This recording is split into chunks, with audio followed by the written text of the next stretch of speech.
tal? ¿Cómo están? Hemos estimado necesario, una vez que se han completado las 14 lecciones del curso que ustedes acaban de tomar, llevar a cabo un diálogo de preguntas y respuestas. Y la razón es que la gran mayoría de los estudiantes, dada la enorme cantidad de material que se entrega en este curso, que es considerable, siempre quedan con algunas dudas, algunas cosas que no quedan claras. Y estima necesario y útil, entonces, hacer preguntas sobre diferentes aspectos que puedan no haberle quedado suficientemente claros. Eso es entendible. De manera que, a objeto de poder llenar ese vacío, por así decirlo, tratar en alguna forma de solucionar ese problema, hemos llevado a cabo este diálogo que voy a tener con un estudiante que ha tomado este curso en un par de ocasiones, Orlando de Frías, que está conmigo ahora y que gentilmente se ha prestado para llevar a cabo este esfuerzo conjuntamente conmigo. Vamos a hacer, Orlando tiene una serie de preguntas que según él me indicó y me mostró. Observé que estas preguntas son estándar, es decir, son las preguntas que la mayoría de la gente suele hacer después del curso muchas veces. Por eso me ha parecido muy útil en consecuencia llevar a cabo este diálogo, para entonces así poder dejar a todo el mundo bien informado sobre preguntas que puedan tener, especialmente aquellos de ustedes que se han informado por este curso a través del internet, que es la única manera cuando uno está en otro país o en otra ciudad. De manera que espero que esto les sea útil y que les sea constructivo. Y entonces ahora vamos a llevar a cabo las preguntas correspondientes con Orlando. ¿Qué tal, Enrique? ¿Cómo estás? Bien, Orlando. Gracias por estar con nosotros. Porque gracias a usted por recibirme, porque realmente, tal y como explicaste, hay muchas preguntas que nos quedan. Cada una de las cosas de lo que hace que genera más y más preguntas. Exacto. Y aunque nosotros estemos investigando por nuestra cuenta, siempre es bueno ir a la fuente donde recibimos la información. Exacto. Por eso yo me tomé la libertad de tomar nota de algunas preguntas que quería hacer. Me parece muy bien. Okay. Gracias. Dígame, ¿por qué piensa usted que es importante tomar este curso? Hay varias razones. Y algunas de ellas pueden variar dependiendo de la opinión que cada cual puede tener del curso. Este curso, al revés de lo que mucha gente piensa, es algo que es útil en este mundo, para esta vida. ¿Por qué?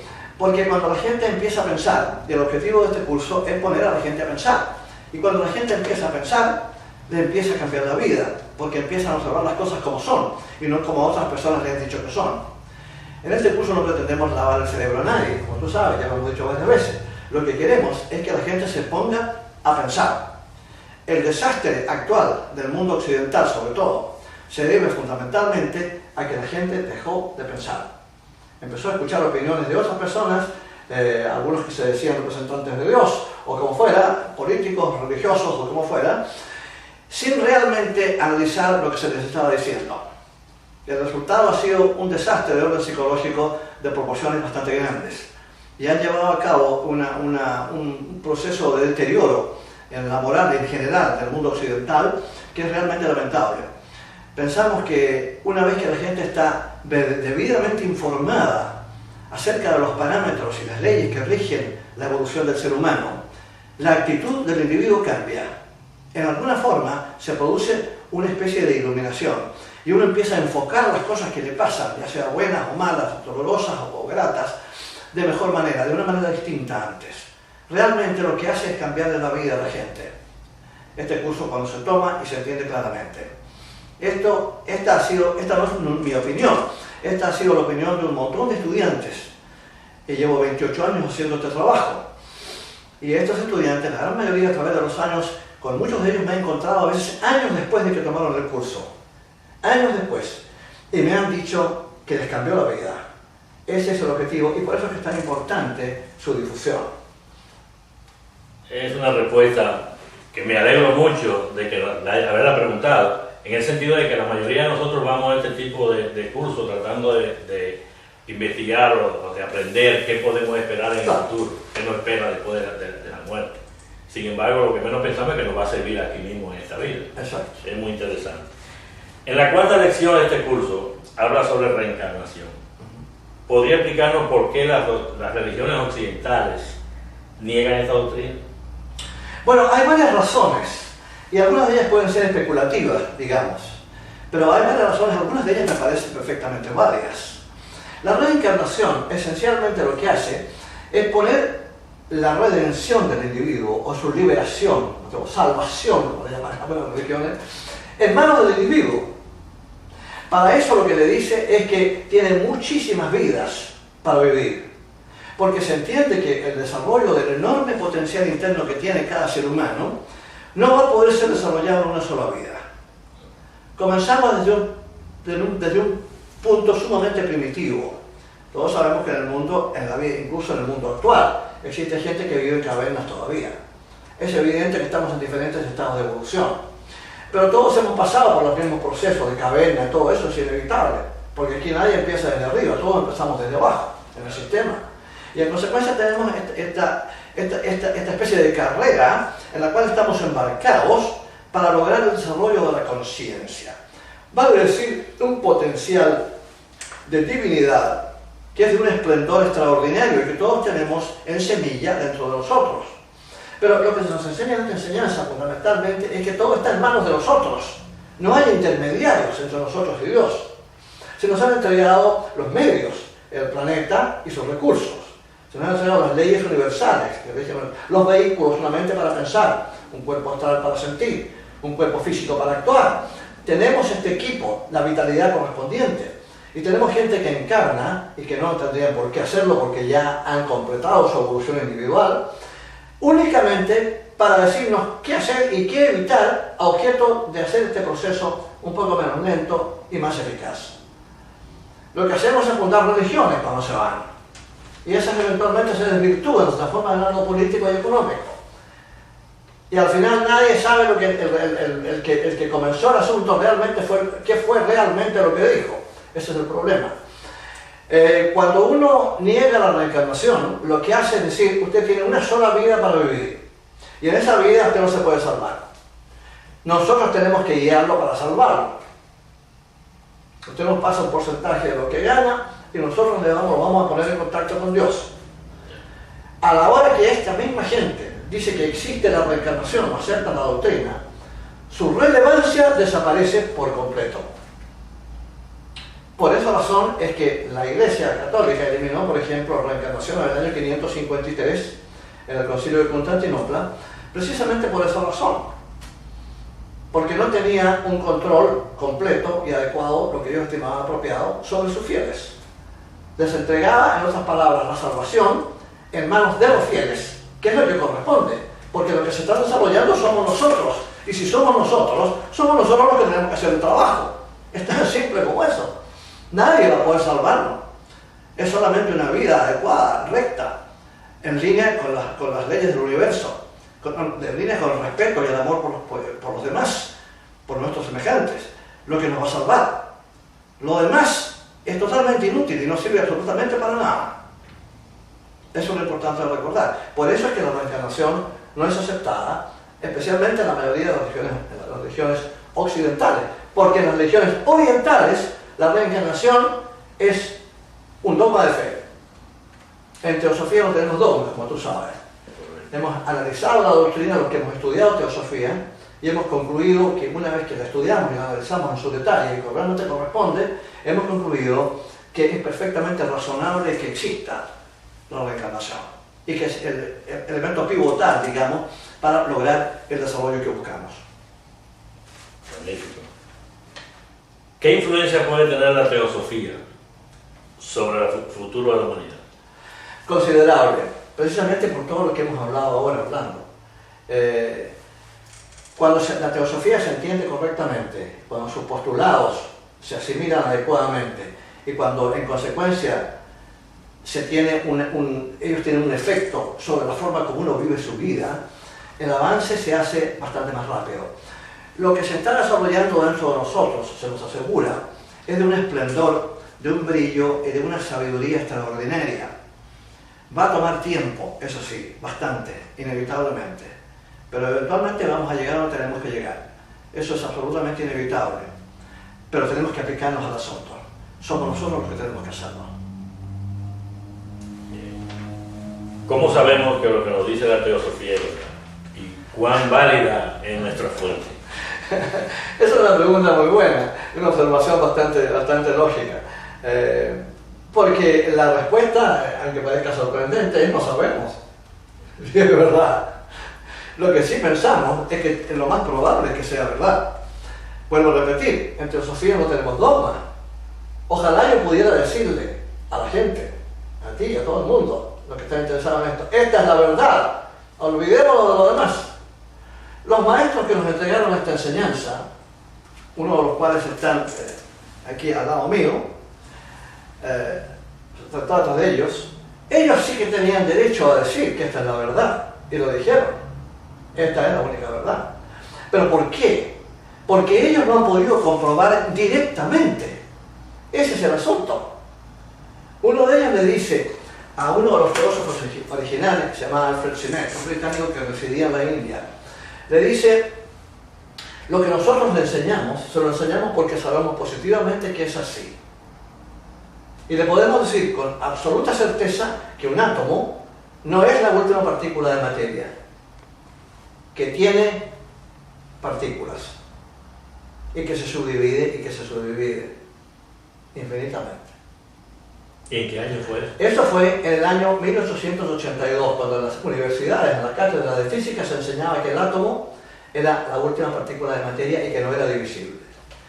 Tenemos que suponer entonces que las personas que nos entregaron estas doctrinas son gente que sabe de lo que están hablando, porque no fue solamente en términos de aspectos nucleares, que se nos entregó enseñanza que estaba muy avanzada, porque figúrate tú, el electrón lo descubrió J.J. Thomson 12 años después de que esa carta fue recibida. De manera que es evidente que estamos ahí frente a un grupo de seres, de maestros, sumamente elevados y sumamente bien informados. Personas que realmente sabían mucho más de lo que se enseñaba en las cátedras universitarias.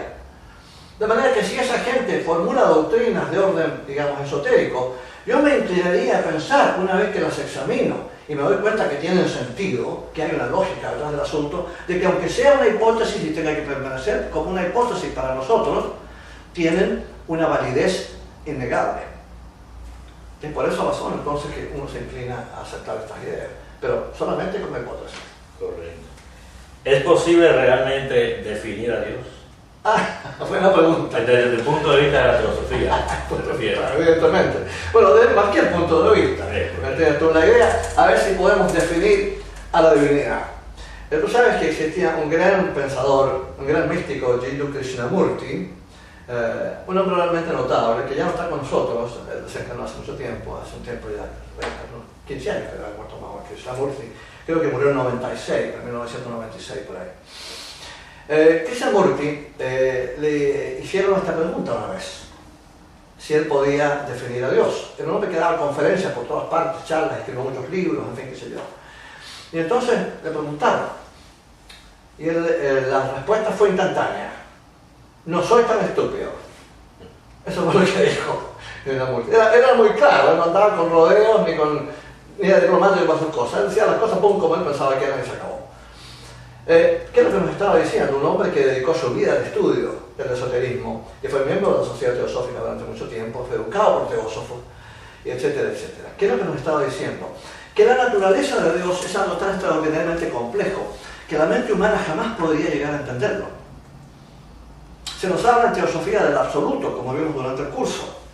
Aquello que no tiene forma de ser descrito porque es algo que no tiene límites y que es infinito. La mente humana, Orlando, no puede entender lo que es infinito.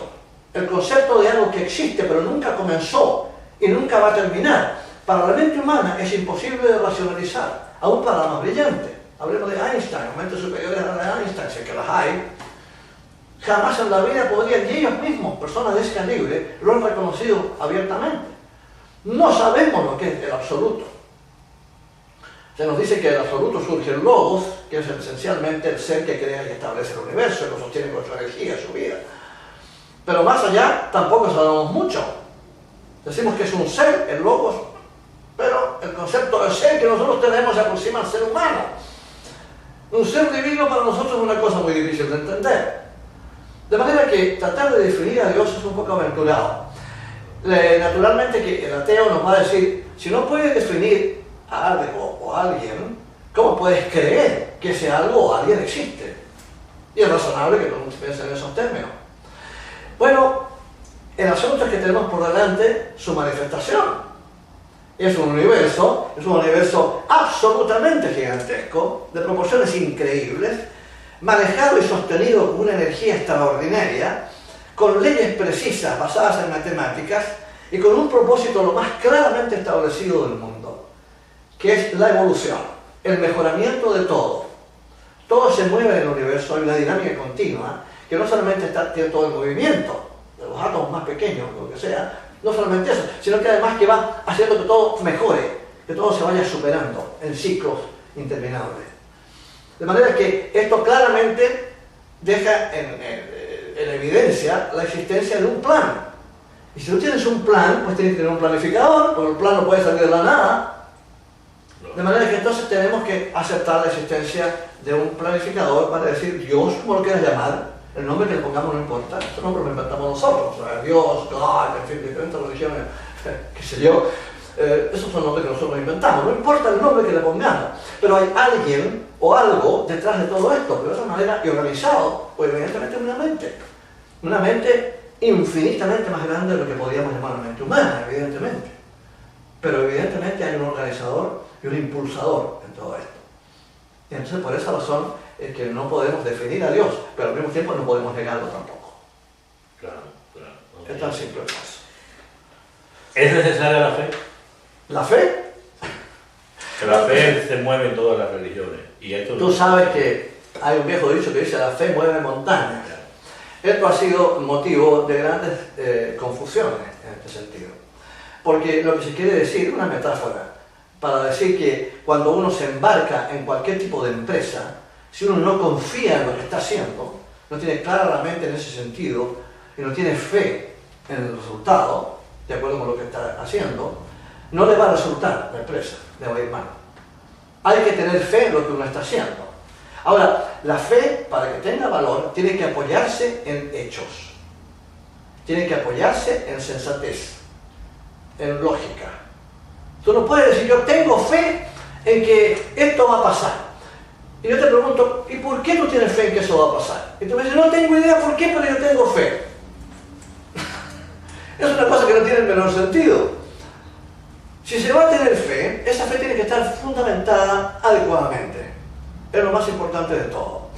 El problema de la fe religiosa, por ejemplo, que probablemente donde tiene el vocablo tiene su acepción más amplia, es justamente un desastre considerable, porque lo que ocurre con la persona que tiene fe religiosa es que acepta ciegamente lo que otras personas le dicen y lo considera sagrado. Tenemos en el mundo un montón de escrituras sagradas. No lo son en absoluto, porque fueron escritas por personas como ustedes y como nosotros y como todo el mundo. Que puede haber en ellas mucha sabiduría, mucha inteligencia y mucha historia y mucha verdad, sin duda, nadie va a negar eso. Pero las sagradas tienen tanto como yo y tú de japoneses. ¿No? Debemos dejar a un lado la palabra sagrado y ver si estas escrituras contienen históricamente un valor que permita considerarlas fidedignas, válidas y verdad, sean fundamentalmente verdaderas. Entonces tú, si acaso no lo son, si una vez que uno examina lo que se le ha dicho y se da cuenta que no tiene el menor sentido, por ejemplo, el infierno eterno, con el fuego y el azufre y un bípedo ridículo ahí con cachos y cola, ensartando un tripote a los pecadores por la eternidad, es una idea estúpida, para no decir infantil, que no tiene el menor sentido. Y si se pretende que la gente va a ser mejor, más recta, más moral, más decente, más amante de su prójimo, una amenaza semejante que no tiene el menor sentido, es un error grave. El mundo de actual no se caracteriza por la decencia y la rectitud. Y son 2000 años de ese régimen, del bípedo ridículo y el mar de azufre y fuego. Como tú sabes, para que haya fuego tiene que haber combustión, para que haya combustión tiene que haber oxígeno, y adentro de la Tierra no hay oxígeno. Así que no sé por dónde va a arder ese fuego. ¿Y a quién va a quemar? No, no solamente a quién va a quemar, sino que además, por supuesto, porque el alma es incorpórea, como tú sabes, el cuerpo se muere. Una vez que uno examina la idea con los poderes más rudimentarios de observación, uno se va a dar cuenta que es un disparate colosal, que tiene el nivel de Caperucita Roja. Ahora, si alguien quiere pensar en términos de Caperucita Roja, en algo tan trascendental como es el desencarne, la muerte, que llama la muerte, bueno que lo haga, pero va a estar perdido totalmente, porque en realidad no tiene el menor sentido. Uno no puede tener fe en tonteras. Uno no puede tener fe en una religión que le dice que así es como es la cosa. No piense, yo pienso por usted, yo estoy en contacto con Dios, los demás están mintiendo. Es a mí a quien usted tiene que seguirme si se quiere salvar. Tenga fe. Esa fe es la que es fatal. Pero tú me preguntas si realmente vale la pena tener fe. Yo te digo, siempre y cuando la fe esté debidamente fundamentada. De una vez que uno ha examinado cuidadosamente lo que se le ha dicho, lo ha ponderado, lo ha comparado y ha determinado si efectivamente tiene o no tiene valor. Siendo ese el caso, está perfectamente bien tener fe. Pero tenerla de manera ciega es no solamente malo, es peligroso. A propósito, usted que mencionó sobre la muerte. Usted mencionó sobre la muerte ahora en la explicación. ¿A usted le parece razonable los conceptos de la teosofía sobre el más allá? Absolutamente. De hecho, la ventaja de estudiar teosofía y de entender bien claramente lo que nos explica la teosofía con respecto al proceso de desencarne y lo que vamos a encontrar en términos de vida y conciencia en la esfera siguiente, me parece a mí que es muy razonable. Ahora, la pregunta que tú probablemente quisieras hacerme también en relación con esto sería, bueno, pero ¿cómo sabemos que es así? ¿Quién nos asegura que efectivamente lo que describe la teosofía en términos de la vida post-mortem es como lo describe la teosofía? Tenemos que recordar que gran parte de la enseñanza teosófica viene de la experiencia clarividente, de personas que se han preparado mediante un entrenamiento extraordinariamente riguroso para eventualmente poder tener acceso a las otras esferas de la Tierra. Recordemos que, acuérdate que lo que se enseñó en el curso es que la Tierra tiene 7 esferas, no una. Ahora, el ojo humano y la capacidad de percepción del cuerpo humano solamente nos perciben ver la esfera física. Pero la esfera astral que rodea e interpenetra la esfera física a nivel molecular es la próxima estación de paso, por así decir, después del proceso que llamamos muerte. Y tener una idea bien clara de qué es lo que ocurre en términos de qué tipo de conciencia, qué tipo de vida podemos encontrar en esa esfera, me parece a mí que es muy importante. Si vamos a hablar del cielo y del infierno, de todo ese tipo de cosas, bueno, mejor que tengamos ideas claras y no infantiles de lo que puede ser el cielo y el infierno. Me parece a mí que la experiencia post-mortem de que habla la teosofía es razonable, es adecuada y es lo más probable que nos encontremos exactamente con eso. Lo que nos dice esencialmente es que las condiciones en que nos vamos a encontrar en la esfera astral, una vez que hayamos dejado nuestro cuerpo físico, son exactamente el reflejo del tipo de vida que hemos llevado. Porque la vida es energía y todas las acciones que nosotros tomamos durante nuestra vida son energía desplegada por nosotros individualmente. Si esa energía se ha desplegado en términos, por ejemplo, de criminalidad, lo que nos vamos a encontrar al otro lado es una situación de criminalidad. Porque eso es lo que hemos creado para nosotros. Nosotros creamos nuestra vida post-mortem con las actitudes y acciones de la vida física. En eso nos hemos empapado. Eso ha sido nuestro estado de conciencia. Hemos funcionado en eso. Eso es lo que pensamos. Eso es lo que nos gusta. Por eso que vivimos así, porque nos gusta. Al criminal le gusta ser criminal, si no le gustara no lo sería. Sí. Si tiene actitudes criminales, lo que se va a encontrar al otro lado es con criminales y criminalidad. Porque esa es la forma como él estructuró su vida. Y en consecuencia la vida astral para este individuo, la vida post-mortem inmediata después del desencarne, va a ser muy dura. Porque se va a encontrar en una situación de conflicto y de oscuridad y de terror, que es lo que suele causar la criminalidad. Es lo que él ha sembrado y ahora lo está cosechando. Está claro. ¿Nos puede explicar la diferencia entre los términos salvación y liberación? Considerable. Porque lo dijimos anteriormente, generalmente en las religiones occidentales lo que se habla es de la salvación. Presumiblemente la salvación del infierno y el bípedo ridículo de los cachos de la cola. Presumiblemente eso. Ahí entonces el cielo. En donde se me ha dicho a mí, cuando yo le he preguntado a personas, vamos a estar en presencia de Dios. El Dios aparentemente para ellos, para ese tipo de personas, es un personaje, sentado en un trono, en alguna parte, allá arriba. Porque el cielo, según me dicen, está allá arriba. Como te podrás imaginar, en el espacio no hay arriba ni abajo, así que es imposible pensar en términos de arriba y abajo. Pero supongamos que lo haya. y existe este Dios sentado en un trono, un anciano venerable de aspecto de nuestra raza por lo general, no va a ser negro Dios ni va a ser mujer tampoco. Si es de nuestra raza, lo aceptamos entonces como tal. Un anciano venerable que va a estar esperándonos ahí después que nosotros hagamos nuestra transición del plano físico al cielo. El problema está en que diariamente desencarnan cientos de miles de personas, literalmente, cientos de miles de personas desencarnan diariamente en el planeta. De modo que la cola frente al trono divino es larguísima. Y una vez que uno llega frente a la presencia divina, es high y después seguir porque el que viene atrás viene empujando. No podemos tener ideas infantiles con respecto a lo que es el cielo. En teosofía se nos habla del plano mental, se nos habla del Devachan, como tuviste en las lecciones. Entonces podemos tener una idea más o menos aproximada de lo que es el estado celestial de una persona. Pero recordar, siempre hablando, que las otras esferas de la Tierra son subjetivas y en consecuencia no son solamente lugares, sino que también estados por los cuales se encuentra la persona.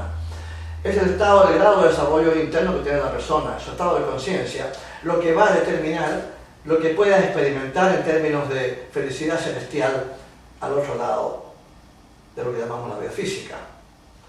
Siempre y cuando haya hecho para ello los méritos. Pero nadie le puede asegurar ese estado y nadie se lo puede conseguir. Eso es una mentira deleznable, quien utiliza eso, no, yo lo salvo, yo lo llevo al cielo, no. La liberación, sin embargo, consiste en otra cosa distinta. La liberación consiste en liberarse de la necesidad de volver a encarnar. Porque si tú tomas la Tierra como realmente lo que es una escuela, en donde venimos a aprender y a desarrollar un potencial maravilloso que todos tenemos, si entendemos la vida en esos términos, tenemos también que entender que va a llegar un momento en que ya no vamos a tener nada más que aprender, porque la evolución ha ocurrido a nosotros a nivel individual de tal manera que todas las lecciones de la vida planetaria física ya han sido aprendidas. Todo el potencial se ha desarrollado. Hemos logrado la perfección del proceso de desarrollo humano que se llama. Habiendo logrado esa perfección, entonces, ya no tenemos que volver a encarnar. Es decir, estamos liberados.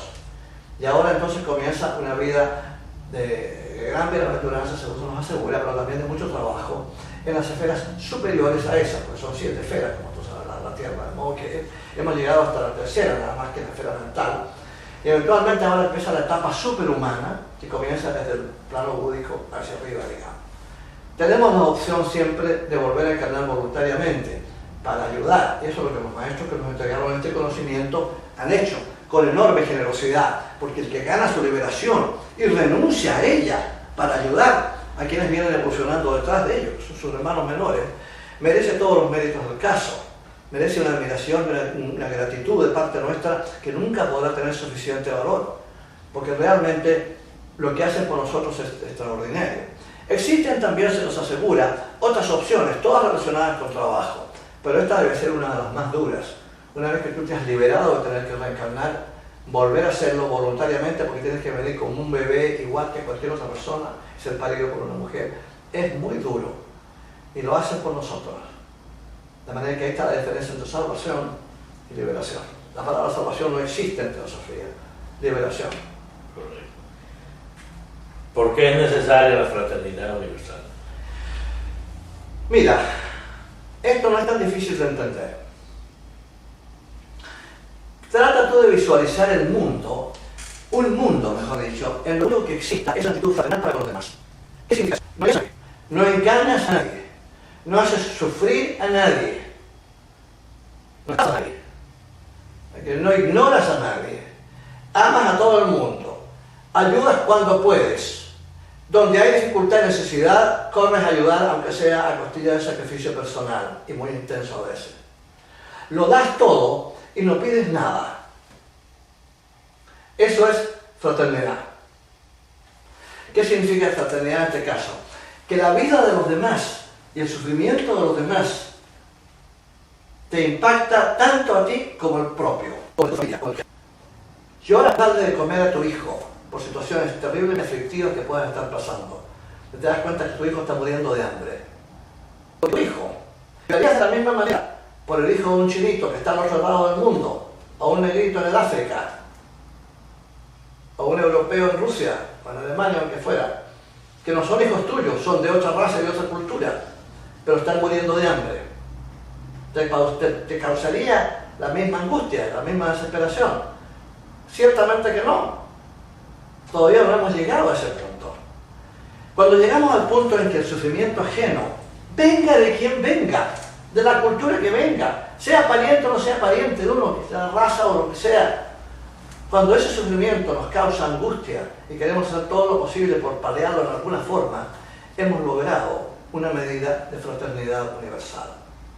Y una vez que eso se ha logrado, fíjate, se acabaron los conflictos, se acabaron las guerras, se acabó el odio, se acabó la envidia, desaparecen un montón de males, solamente considerando que se ha establecido finalmente en nuestro mundo un concepto legítimo y auténtico de fraternidad universal, en que todos nos damos la mano y todos nos ayudamos mutuamente en nuestras dificultades para hacer de este mundo una experiencia, este mundo físico, digamos, una experiencia más grata de lo que normalmente es.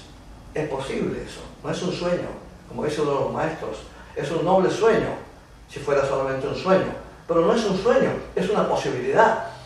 ¿Y está en manos de quién? Nuestras. Nosotros somos los que tenemos que llevarlo a cabo. De manera que así es como se nos dice que es la cosa. O sea, que tenemos que identificarnos plenamente con los demás. ¿Sí? ¿Cuáles son los pasos a dar después de tomar el curso introductorio? ¿Qué usted recomienda hacer? Bueno, tú sabes que en el material por escrito que se entrega con cada lección hay una bibliografía. Esta está indicada también en el internet, por supuesto, en donde se muestra el curso por escrito. En la lección por escrito, donde hay texto, está indicado al final de cada lección la bibliografía que se ha empleado para estructurar esa lección. Ubicar esos libros es importante. Algunos de ellos no están en español. Algunos que han sido traducidos al español no están disponibles. Ponerse en contacto con upasica.com, que es un link muy apropiado y se encuentra mucho material en español. ¿Cómo se escribe ese Upasica? Upasica, U-P-A-S-I-K-A. Upasica. Upasica quiere decir, en tibetano quiere decir discípulo femenino. Upasaka es masculino, Upasica es femenino. Y así como los maestros le decían a Madame Blavatsky, le decían Upasica, era un discípulo femenino. Así se llama el link, de internet se llama upasica.com. Ese es un buen link en ese sentido. Hay otros también. En internet se pueden encontrar muchos libros que son difíciles de encontrar en librerías, pues sí, porque están agotadas las ediciones muchas veces. También la gente me puede llamar a mí en el número que está en pantalla. Me pueden llamar para preguntarme sobre cómo conseguir ciertos libros. Yo tengo algunos datos en ese sentido y puedo orientarlos para que lo logren. Ahora, llega un punto en el desarrollo de esta enseñanza, y es muy importante que ustedes entiendan esto con absoluta claridad, llega un punto en que ya uno no se le puede enseñar más desde el punto de vista de otra persona o de una organización. Las ideas básicas son considerables y son complejas a veces. Yo creo que son en general sencillas, pero pueden tener una medida de complejidad para el que no esté acostumbrado a estas ideas, que le parezcan un poquito ajenas a lo que ha aprendido siempre. Eso es posible. Pero en general no hay tanta complejidad. Y hay que hacer un esfuerzo considerable, si a veces es necesario. Otras veces no le cuesta mucho a la gente porque todo depende del estado de conciencia de cada cual. A veces venimos de vidas pasadas con este conocimiento y lo que hacemos es recordarlo nada más y entonces nos entra muy fácil. Pero otras personas están en esto por primera vez y para ellos puede resultar un poquito complicado. Entendemos claramente que en este caso tienen que tener paciencia. Porque fundamentalmente lo que se puede hacer en este caso simplemente es una vez que se ha entendido con absoluta claridad, esto lo repito porque es esencial, una vez que se ha entendido con absoluta claridad el material básico, uno ya puede leer los libros que he indicado, que están en la bibliografía, y después de eso ya es como quien dice, una trayectoria estrictamente de orden personal. Es muy difícil encontrarse a alguien que lo pueda seguir instruyendo a uno. Ya uno se adentra en el mundo interno, y eso a través de la meditación, en donde empieza a entrar la información que viene de una mente más elevada, que es el principio búdico, vale decir, la intuición en nosotros, que nos trae una información mucho más completa, mucho más directa, mucho más clara. Pero para eso hay que estar en un estado meditativo. La meditación en consecuencia es absolutamente esencial si lo que queremos es realmente profundizar en esta enseñanza en una medida mayor.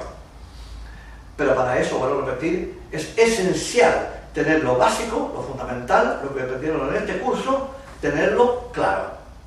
Si eso no está claro, va a ser muy difícil. Es el primer peldaño, como quien dice, el primer paso que se da. Y tiene que ser asistido, por supuesto. A lo mismo que el niño que tú al comienzo lo sujetas para que camine, el bebé que está empezando recién a caminar, a gatear, lo sujetas, pero eventualmente tienes que dejarlo. Ahora se va a caer un par de veces, sí, y va a llorar y qué sé yo. Como que hay que dejarlo en una alfombra o en el pastito donde no se haga daño. Pero esencialmente tienes que dejarlo que camine solo. ¿Cuál es la responsabilidad adquirida por quienes tomamos este curso? Imagínate, quienes hemos tomado este curso y quienes hemos aprendido esta enseñanza de una medida apropiada y nos damos cuenta del enorme impacto que tiene sobre la vida personal de la gente, adquirimos una responsabilidad moral de compartirlo.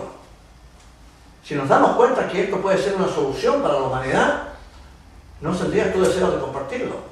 Si lo que realmente anhelas es un mundo mejor que el actual, estamos pensando en qué hacemos para hacer que esto sea mejor. No podemos hacer nada. Eso tiene que ser el ser humano. 2 o 3 personas no pueden hacer nada, grandes líderes no pueden hacer nada. Es el ser humano el que tiene que hacerlo. Pero para hacerlo tiene que estar motivado, tiene que cambiar de vida, tiene que mirar la vida de distinta manera. Y una vez que es capaz de hacer eso, una vez que es capaz de realmente mirar las cosas como realmente son y todos los demás, ya está en situación entonces de poder compartir esto con todos los demás. Esa es la responsabilidad adquirida. Siempre se nos machaca, se nos dice, los maestros lo dijeron de un comienzo, esto no es para ustedes solamente, esto es para que ustedes lo compartan con quienes estén interesados. No podemos andar golpeando puertas porque no somos testigos de Jehová. Tengo mucho respeto por ellos y por todo el mundo, pero eso no es nuestra forma. Lo que sí podemos hacer y tenemos que hacer es cuando alguien manifiesta un interés en estas doctrinas, quiere saber más sobre la encarnación, sobre karma, sobre vida después de la muerte, tenemos la obligación moral contraída de guiar a esas personas a las fuentes apropiadas para que logren su información. Es lo menos que podemos hacer, es lo único que podemos hacer realmente. De manera que es un crimen realmente no hacerlo. Y desafortunadamente hay gente que rehúsa hacerlo, tú sabes. El otro día me dijo una alumna mía que le había hablado otra persona sobre la encarnación, muy interesante, aprendí en esta organización, le dijo, en fin, qué sé yo, le dijo, qué bueno, le dijo, podría ir yo también. Ah, no, eso yo no sé. Pero no podéis indicar dónde es, podemos preguntar si puedo ir. No, eso yo no te lo puedo decir. Y no le dijo nada. Y esa persona cree que está en algo, imagínate tú. Es decir, ha llevado su egoísmo y su desconsideración al esoterismo y cree que está avanzando. Esos son de los que se meten en una caverna. No. Ahorrar, solo. Está en una caverna emocional y mental, la señora. ¿Qué vamos a hacer? ¿Cómo se puede definir el concepto del amor desde el punto de vista esotérico? Bueno, tú sabes que el amor esencial y fundamentalmente para nosotros es un sentimiento. Es lo que sentimos por la novia, es lo que sentimos por los padres, por los hijos, por nuestra cultura, nuestra patria, nuestro país, nuestra forma de vivir, nuestra idiosincrasia, nuestra manera de ser. Eso es lo que para nosotros es el amor, lo que sentimos por nuestros seres queridos, como llamamos actualmente. Ahora, es amor eso, sí es amor, pero de una forma muy defectuosa de amor. ¿Y sabes tú por qué? Porque esencialmente es condicionado y condicional, ambas cosas. Amo a mi hijo porque es mi hijo, no porque es un niño digno de amor, es porque es mi hijo. Al niño tuyo yo no lo amo igual, ese es tu hijo. ¿Ok? Amo a mi padre o a mi madre porque son mis padres y mi madre. Y yo, si se mueren, no les pasa algo. Pero se murió tu papá y tu mamá, aparte de decir cuánto lo siento, Orlando. Aparte de eso, a los 5 minutos ni me voy a acordar que se murieron. Tú puedes considerar eso amor, verdaderamente. El amor es la antítesis del egoísmo. Es un amor egoísta. Es una forma egoísta. El amor, por ejemplo, del novio o la novia. Tú eres mío, eres para mí. No te atrevas a mirar para otro lado, ni a nadie. Pues tú eres mío, no eres mía. ¿Es amor eso? Ese es el asunto. Pero sin embargo, entonces, mucha gente dice, bueno, pero entonces existe el amor. Sí, claro que existe, pero no es un sentimiento, es una fuerza. El amor universal, por ejemplo, que es al que todos tenemos que aspirar de alguna forma, que es altamente impersonal, es la fuerza que mueve el universo.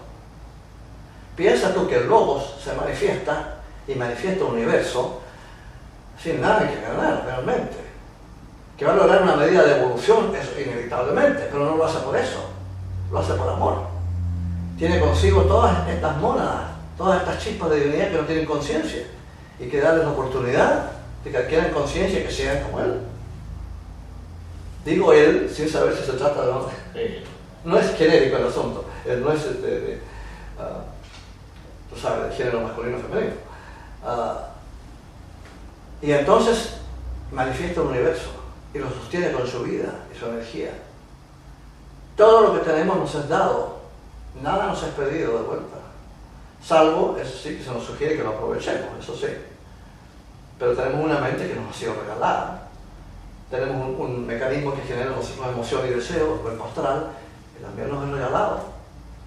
El planeta nos regala su cuerpo para que vivamos y evolucionemos en él. Las leyes universales nos protegen y nos guían. Todo nos ha sido dado.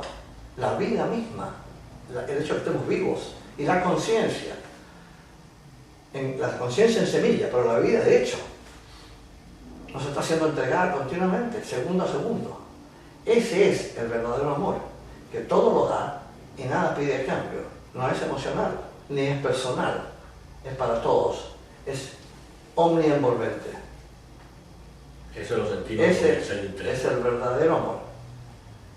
Cuando tú lloras en empatía por alguien que está sufriendo terriblemente, pero que de otra cultura y que tú ni siquiera conoces personalmente, y haces lo humanamente posible por tratar de ayudar y paliar ese sufrimiento, estás en línea con el amor universal, el amor divino.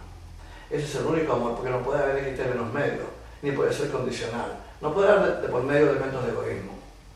Si los hay, no hay amor. Hay otra cosa, no sé cómo llamarla, pero hay otra cosa, no es amor. Está claro. Bueno, básicamente esas las 12 preguntas que tenía, aunque son 14 lecciones, estas 12 preguntas eran las que tenían más importantes dentro de las 14 lecciones. Bueno, te agradezco muchísimo tu presencia, que nos hayas ayudado en esto, para que las pudieras hacer, porque yo sé que son las preguntas, como dije al comienzo, que la gran mayoría de los estudiantes suelen tener. De este tipo de cosas nunca se termina de estudiar. Este curso introductorio que yo enseño, lo estoy enseñando ya por 28 años. Cojo las lecciones a veces y me pongo a leerlas y sigo aprendiendo de él, aunque sean 28 años. He tomado infinidad de grupos, una enorme cantidad, gran cantidad de estudiantes. Gracias a Dios he tenido la oportunidad, se me ha permitido llevar a cabo este esfuerzo, por lo cual me siento muy agradecido. Pero uno nunca termina de aprender. Hay estudiantes que lo toman y después aparecen de nuevo. Y yo les pregunto que por qué. Eso era al comienzo, sobre todo. Ahora ya sé por qué. Pero al comienzo no lo entendía bien.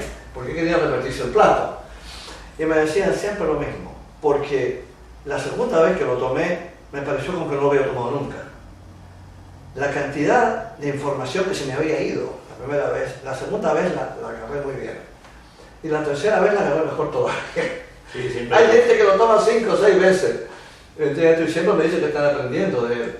De hecho, Luis García, nuestro entrañable amigo que ya no está en este mundo, y que me prestaba su local, en donde seguíamos más de 100 estudiantes muchas veces, sin cobrarme nada, con un amor y una consideración increíble, se vio obligado a tomarlo como 18 veces, porque ahí se puso tantas veces, ¿ves tú? Y yo entonces un día le hice presente esto, y me dijo, no, tú no se puede imaginar. Cada vez que lo das, aprendo algo nuevo. Es mucho lo que se aprende, en realidad es siempre lo mismo, pero el estado de conciencia del estudiante va cambiando. Y al cambiar el estado de conciencia del estudiante, uno asimila las cosas de distinta manera. Y hay ciertas cosas que las comprende y que antes no las comprendía. Pero sin la colaboración de otros estudiantes, como ha sido el caso, en este caso de Orlando Frías, mi entrañable amigo y hermano, no sería posible tener un diálogo como este y ponerlo en los videos del internet, en la esperanza de que les sea útil e instructivo. De modo que muchísimas gracias y que Dios los bendiga.